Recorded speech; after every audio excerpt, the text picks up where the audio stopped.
10 साल के अभिनव अरोड़ा ने ऐसी कौन सी गलती कर दी कि उसका मीडिया ट्रायल हो रहा है।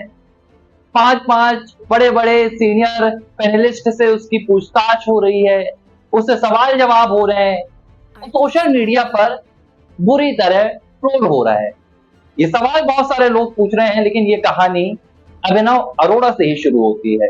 नमस्कार, लिबरल टीवी देख रहे हैं आप, मैं हूं आर मोहन तिवारी। 10 साल का एक बच्चा कुछ रील्स बनाता था और रील्स को बनाकर अपने सोशल मीडिया प्लेटफॉर्म्स पर अपलोड कर देता था। कुछ दिनों बाद इन रील्स पर भारी भरकम व्यूज आने लगे, और जैसे जैसे व्यूज आने लगे रील्स की तादाद भी बढ़ती गई। फिर कभी वृंदावन की सड़कों पर तो कभी किसी साधु संत के चरणों पर अभिनव अरोड़ा इसी तरह रील्स बनाकर सोशल मीडिया के जाने पहचाने चेहरे बन गए। केंद्रीय मंत्री नितिन गडकरी भी अभिनव अरोड़ा को बाल संत के रूप में सम्मानित कर गए, और इसके बाद शुरू होता है अभिनव अरोड़ा का पूरा खेल। खेल कैसे? वो अभिनव अरोड़ा जो गणेश जी के साथ लिपट कर रोते थे, कहीं कान्हा जी के साथ लिपट कर रोते थे, धीरे धीरे पॉडकास्ट की दुनिया में आ गए। अभिनव अरोड़ा पॉडकास्ट में आकर ज्ञान देने लगे, सनातन धर्म के प्रचारक बनकर लोगों के सामने आने लगे। और सिर्फ यही नहीं, अभिनव अरोड़ा लोगों की दुकान के उद्घाटन में जाने लगे। बड़ी बड़ी रेस्टोरेंट खुल रहे हैं, कंपनियां खुल रही हैं, वहां जाकर रिबन काटने लगे और एक सेलिब्रिटी बन गए।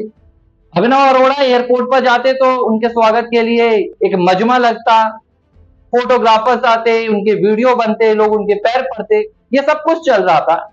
लेकिन अचानक सोशल मीडिया पर एक वीडियो वायरल हुआ जिसका नाम था अभिनव अरोड़ा एक्सपोज्ड। और इस एक्सपोज्ड वीडियो में अभिनव अरोड़ा को कटघरे में खड़ा कर दिया गया। आरोप क्या लगे कि अभिनव अरोड़ा दरअसल कोई भक्त है ही नहीं। 10 साल में उसे भक्ति प्राप्त नहीं हुई है, बल्कि अभिनव अरोड़ा को उसके माता पिता ने एक पैसा कमाने की मशीन बनाकर सनातन धर्म के प्रचार के धंधे में लगा दिया है। और इसके बाद से शुरू होता है अभिनव अरोड़ा का मीडिया ट्रायल। अब अभिनव अरोड़ा सोशल मीडिया से लेकर मीडिया के हर न्यूज चैनल में नजर आ रहे हैं, उनसे सवाल जवाब हो रहे हैं, और ऐसे सवाल जवाब हो रहे हैं जिनके जवाब कुछ तो अभिनव अरोड़ा दे पाते हैं और कुछ तो उनके सिर के ऊपर से निकल जाते हैं। अब लोग ये तस्वीरें देख रहे हैं और लोग पूछ रहे हैं कि भाई 10 साल के अभिनव अरोड़ा का ऐसा कौन सा कसूर हो गया कि उसे एक अपराधी की तरह ट्रीट किया जा रहा है, एक आरोपी की तरह ट्रीट किया जा रहा है। तो इसकी पूरी कहानी कहीं ना कहीं अभिनव अरोड़ा के पीछे ही छिपी हुई है। देखिए, अभिनव अरोड़ा बोलते हैं कि वो 10 साल में भक्ति कर रहे हैं, सनातन धर्म का प्रचार प्रसार कर रहे हैं, श्री कृष्ण से उनकी बात होती है, राधा नाम का वो जाप करते हैं। इसमें किसी को कोई गुरेज नहीं था, ना ही कोई अभिनव अरोड़ा को रोकने जाता था, ना ही कोई उनकी भक्ति पर सवाल खड़ा करता था। लेकिन जब अभिनव अरोड़ा ने सोशल मीडिया के जरिए देश भर में अपने नाम को चमकाने की कोशिश की, पॉडकास्ट में जाने लगे, बताने लगे कि उन्हें कैसे ज्ञान की प्राप्ति हुई, वो कैसे रहते हैं, और अपनी पर्सनालिटी के, अपने व्यक्तित्व के बखान करने लगे, तो जो सोशल मीडिया के दूसरे लोग थे उनकी भी नजर अभिनव अरोड़ा पे गई। अभिनव अरोड़ा किसी मंदिर जाते हैं तो जयकारे तो लगाते हैं, लेकिन कैमरा ऑन होने के बाद।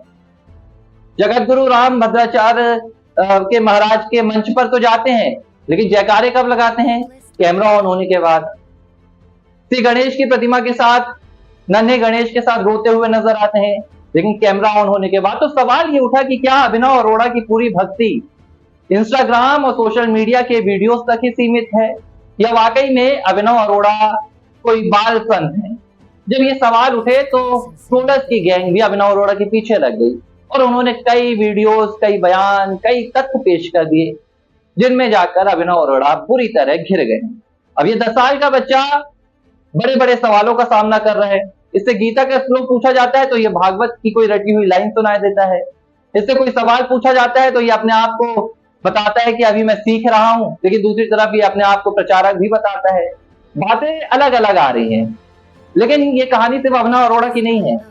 अभिनव अरोड़ा जैसे कई और भी ऐसे बच्चे हैं जिनके अभिभावकों ने, जिनके माता पिता ने उन्हें कुछ इसी तरह सोशल मीडिया की चकाचौंध में झोंक दिया है, और वो अब लोगों के बीच में है। पढ़ने लिखने की उम्र में सनातन धर्म के प्रचारक बन गए हैं, हिंदू धर्म की बातें कर रहे हैं। इसमें कोई गलत बात नहीं है, लेकिन अभिनव अरोड़ा को ये समझना चाहिए, जो आज वो ट्रोलर्स के पीछे भाग रहे हैं, अगर आप अपनी भक्ति कर रहे हैं और आपकी ही रील्स आती थी कि मुझे फर्क नहीं पड़ता मुझे कोई क्या कहता है, तो आपको इसके लिए भी तैयार होना चाहिए था। अभिनव अरोड़ा के आरोप ये है कि लोग उन्हें ट्रोल कर रहे हैं, उनकी भक्ति पर सवाल खड़े कर रहे हैं। तो सवाल ये भी है अभिनव अरोड़ा कि आप अपनी भक्ति को सोशल मीडिया के जरिए एक्सपोज क्यों कर रहे हैं? और अगर आप सोशलाइज हो रहे हैं, अब लोगों के बीच में जा रहे हैं, तो ये वही लोग हैं जिन्होंने आपकी रील्स को लाखों के व्यूज दिए, देश भर में आपके नाम को पहुंचाया, तो अब इनके ट्रोल्स को भी आप झेलिए और आप इस कदर जो यूट्यूबर्स पर आरोप लगा रहे हैं, ये आपको झेलना पड़ेगा। तो ये सोशल मीडिया की कहानी होती है, यहाँ लोकप्रियता भी आसानी से मिल जाती है और आलोचना भी उतनी ही आसानी से मिल जाती है। बहरहाल अभिनव अरोड़ा हर तरफ सवालों के कटघरे में खड़े हुए हैं और अब उनकी भक्ति तो छोड़िए, अभिनव अरोड़ा के माता पिता अब कहीं न कहीं स्कैमर्स के नाम से भी पुकारे जा रहे हैं।